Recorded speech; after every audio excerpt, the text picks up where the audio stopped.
Bagi kamu yang suka dengan waran, pasti langsung tertarik dengan IPO ini karena dari IPO saham ini ditawarkan waran 1:1. Artinya, setiap satu lembar saham yang teman-teman beli akan dapat gratis satu bonus waran. Lalu, ada nggak sih hal menarik lain selain waran dari IPO ini?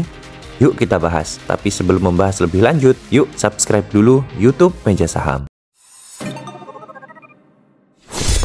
PT Sumber Sinergi Makmur Tbk merupakan perusahaan yang bergerak dalam bidang penjualan hardware dan software untuk produk Internet of Things transportasi darat berupa GPS tracker dengan merek Voxlogger. Mayoritas konsumen adalah perusahaan logistik, rental, dan pembiayaan. Perangkat yang sudah berhasil terjual lebih dari 400.000 unit dan perangkat aktif perseroan mencapai lebih dari 60.000 unit. Berikut ini adalah 5 pelanggan terbesar perseroan per Maret 2023.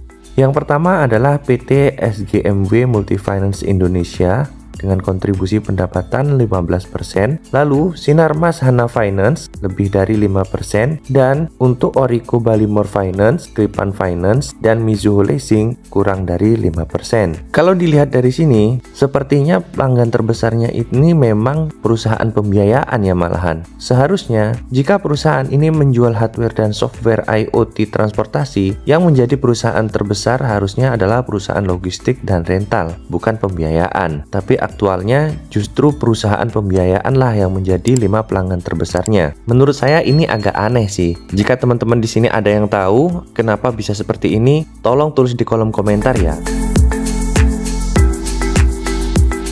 Kinerja keuangan dari tahun ke tahun dalam satuan miliar, dari tahun 2020 ke 2021 naik 83,6%, lalu dari 2021 ke 2022 naik 61,8%, dan dari Maret 2022 ke Maret 2023 sebanyak 39,6%.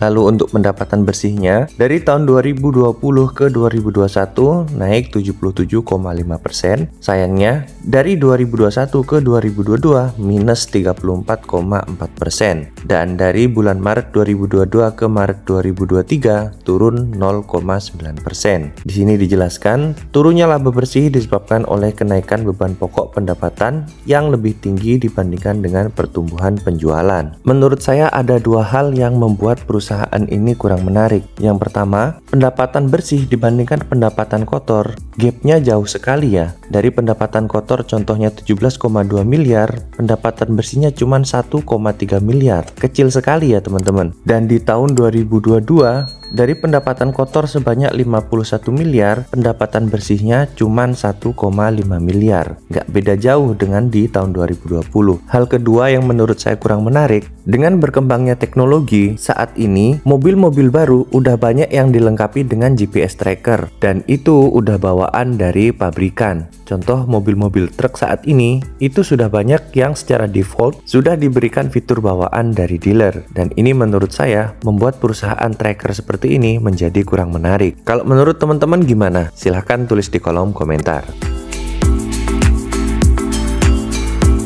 Pada IPO ini rencananya jumlah saham yang ditawarkan sebanyak 1,1 miliar lembar dengan harga penawaran 100 sampai dengan 120 rupiah dengan potensi pendanaan sebesar 110 sampai dengan 132 miliar.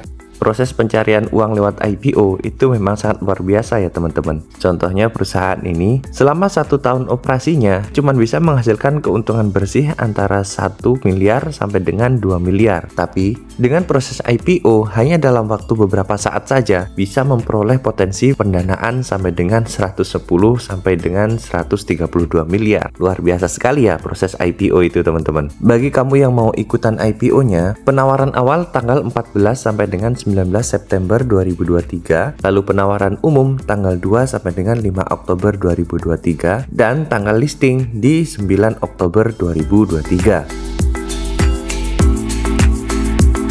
Pada IPO ini rencananya akan diterbitkan waran 1:1 dengan jumlah sebanyak 1,1 miliar lembar dengan harga pelaksanaan Rp130 dan nilai pelaksanaan waran sebesar 143 miliar. Dengan kinerja keuangan yang tadi sempat saya bahas, menurut saya wajar jika perusahaan ini menawarkan waran 1:1. Bahkan kalau menurut saya warannya itu jangan 1:1, tapi 1:2 biar para IPO hunter makin semangat untuk ikutan IPO-nya.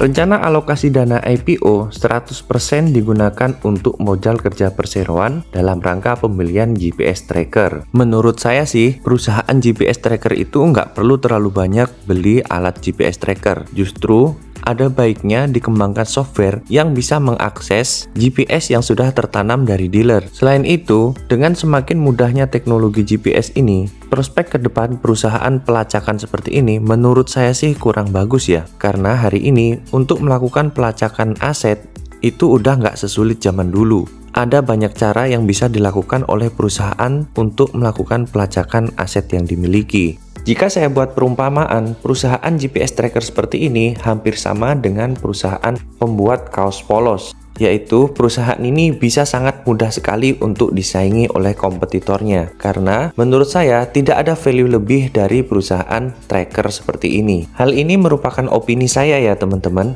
Jika teman-teman tidak setuju, silahkan tulis yang sopan di kolom komentar.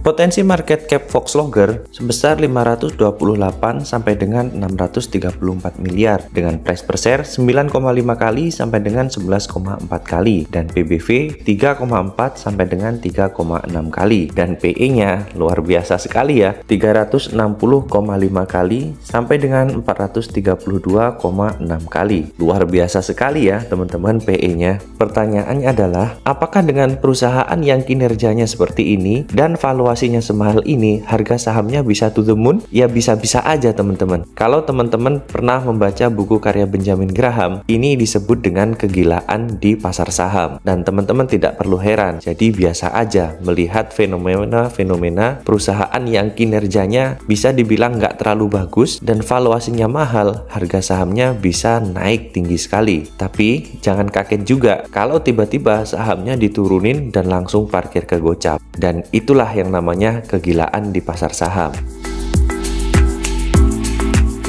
Yang menjadi underwriter pada IPO ini adalah Shinhan Sekuritas dan Valburi Sekuritas. Shinhan Sekuritas akhir-akhir ini sering sekali mengawal IPO ya teman-teman. Meskipun saham-saham yang dikawal oleh Shinhan Sekuritas pergerakannya ya begitulah teman-teman tahu sendiri. Tapi tetap saja Shinhan Sekuritas ini semangat sekali untuk mengawal IPO di akhir-akhir ini. Sebagai kesimpulan, perusahaan ini merupakan perusahaan yang menjual peralatan GPS tracker.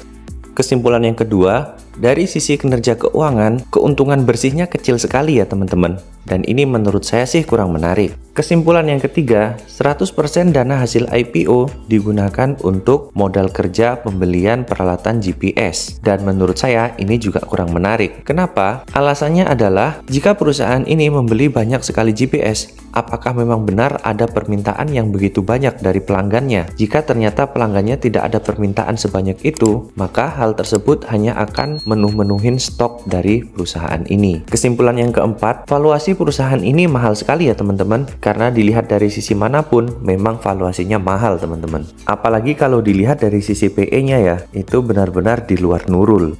Kesimpulan yang kelima, satu-satunya hal yang bikin menarik dari IPO ini adalah waran yang ditawarkan. Dan hal ini menurut saya wajar sih, karena dengan perusahaan kinerjanya yang tidak terlalu bagus dan valuasinya begitu mahal, memang udah seharusnya diberikan waran yang cukup banyak supaya para IPO hunter tertarik untuk ikutan IPO-nya. Bahkan kalau menurut saya, warannya itu jangan cuma 1:1, bisa 1:2 atau bahkan 1:3. Di IPO ini kemungkinan saya skip ya teman-teman, karena menurut saya kurang menarik sih. Tetapi setelah listing saya biasanya akan tetap ngecek ya. Jika setelah listing ternyata cukup menarik, ya boleh jadi saya juga akan masuk. Tapi masuknya setelah listing ya teman-teman. bukan ikut pesan saat mau IPO. Kalau teman-teman gimana? Silahkan tulis di kolom komentar. Seperti biasa, ini bukan ajakan beli maupun jual ya, karena keputusan beli maupun jual sepenuhnya ada di tangan masing-masing investor.